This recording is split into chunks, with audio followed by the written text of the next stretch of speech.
Okay, magandang araw po mga kapobre maguma. Nandito naman tayo ngayon sa farm ito. Ito mga kaibigan, nanguha ako ng buko. Dahil kasi po, normal ito sa amin pag mayroong mga bisita na dumating sa amin. Yan, nanguha ako ng buko. Wag nang sunod-sunod na mga bisita dahil maubos yung bunga ng ng mga niyog. Naman. Hindi po mga kaibigan.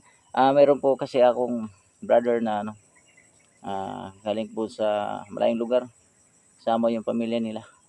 Dumating dito po, nagbakasyon. Normal naman dito sa amin po pag mayroong mga bisita. Mga kahit sino, mga kamag-anak, kung hindi mga kamag-anak, basta bisita po.